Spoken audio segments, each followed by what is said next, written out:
السلام علیکم ورحمۃ اللہ وبرکاتہ۔ میرے محترم دوستوں اور بزرگوں، کیسے ہیں آپ؟ خیریت سے ہیں؟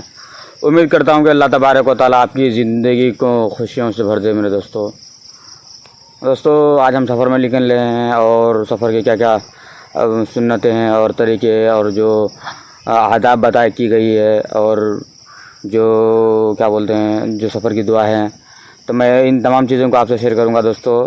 اور اللہ کے نبی حضور پاک صلی اللہ علیہ وسلم کس دن یعنی سفر کرنے کے لیے زیادہ توجہ فرمائی کہ اس دن مصیبتیں اور پریشانی نہیں آئے گی، اور کتنے جنے کو۔ دوستوں ان تمام چیزوں کو ہم آپ سے شیئر کریں گے، تو بنے رہے ویڈیو میں ہمارے ساتھ آخر تک۔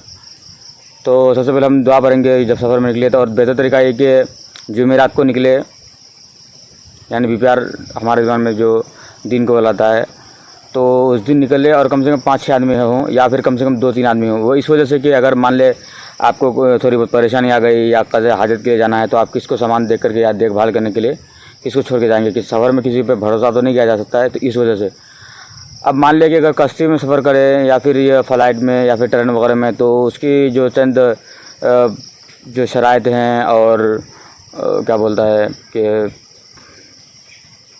دعائیں ہیں، تو اس کو کس طریقے سے پڑھی جائے گی اور پڑھنے کا طریقہ کیا ہے، تو ہم انہی تمام چیزوں کو آپ سے شیئر کریں گے۔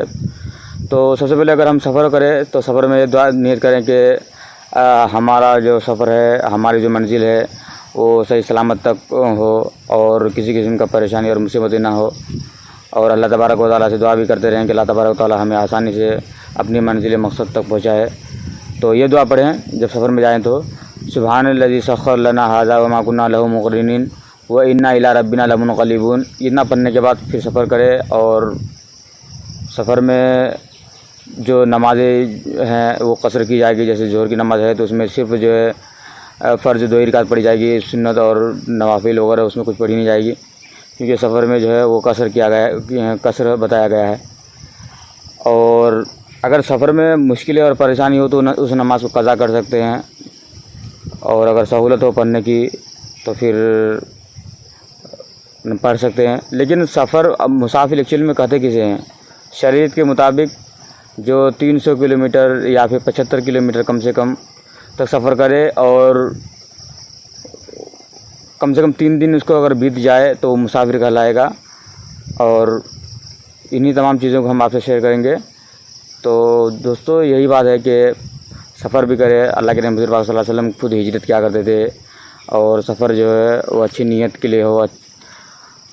تو دوستو ویڈیو اگر اچھی لگے تو ویڈیو کو لائک کر کے چینل کو سبسکرائب کریں، تاکہ ویڈیو کی نوٹیفیکیشن آپ کو ملتی رہے۔ تو ملتے ہیں آخری ویڈیو میں کسی نئے اور مسئلے کے ساتھ۔ دیجیے ہمارے صحیح بھائی کو اجازت، شکریہ، خدا حافظ۔